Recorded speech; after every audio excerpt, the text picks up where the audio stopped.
Hello, love. Welcome home to Eden. My name is Eve Christoph, and I've come to give you a message that is meant for you. You found this video because you are part of a prophecy that I dreamed last night. In the dream, I was in a house made of sand in the desert. There were men having a conversation, and the women were nowhere to be seen. The women were required to hide under black cloths. But while the men were speaking, it was clear that there were no more possessions left in the house because the water of the village had disappeared. Now, in this dream, I could see that there was water underneath the sands. There was water, but no one would be able to access the water until they had appeased the goddess of water herself. Water is a goddess. You probably know this in your culture. You probably have sacred ancient songs you've always sung to her, right? You do. But they have become no longer potent. The goddess no longer listens to your chants or your prayers because she is the sacred feminine principle. So in the dream it was clear that as long as the women in this region were being excluded in their voices, denied the right to an education, denied the right to choose who they love and choose an education. As long as this was happening, and as long as there were child brides, and a forced sexuality, the water goddess herself would remain so offended that she would not allow you to find her springs under the desert. I also saw a group of men gathering, men who want to honor the sacred feminine in their wives, their mothers, their grandmothers, and their daughters, their sisters, who want to honor the sacred feminine of the cosmos. These men had gathered to change society, and while so doing, re-invoke the goddess of water. As they did so, and I saw a particular leader with them, they were able to contact the water goddess herself, and springs began to bubble up from the desert floor.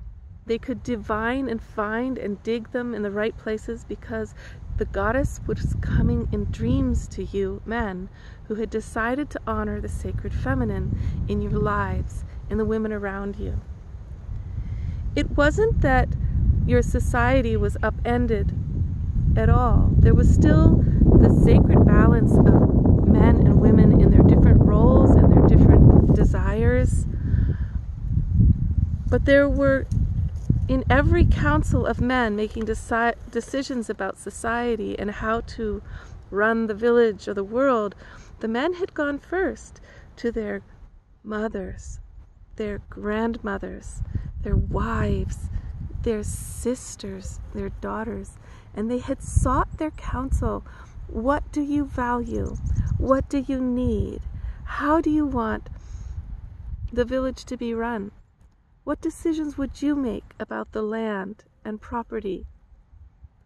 And by so doing, including the voices of the women and what they really need and want, the men's council became a wise one, informed by the true sacred feminine, and the water goddess herself was no longer offended, and she came pouring back to your lands, also in clouds full of rain, returning to your land as a reflection of your prayers now being sincere when you chant to her, because you actually do honor the feminine all around you in those sacred relationships of the women who feed you, nourish you, gave you life, and give you such heavenly love.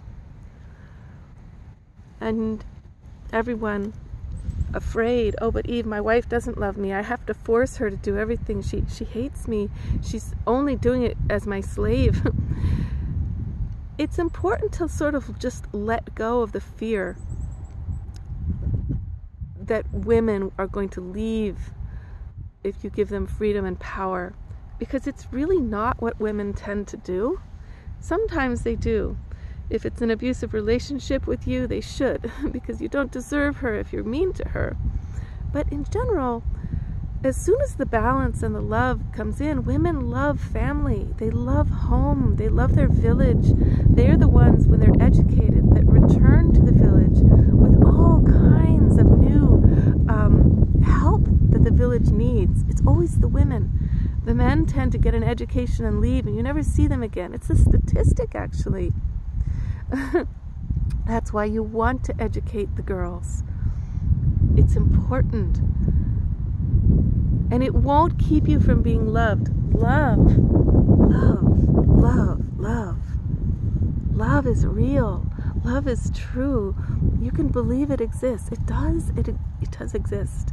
It does exist for you. No matter what you've done, no matter how abusive you feel you've perhaps been towards the women in your life, and remorseful you feel, the moment you change and you awaken that you want to honor the goddess of life, and you have the courage to talk to other men and gather them, that moment everything starts anew, and the women see you in a new way, and actual love becomes available to you.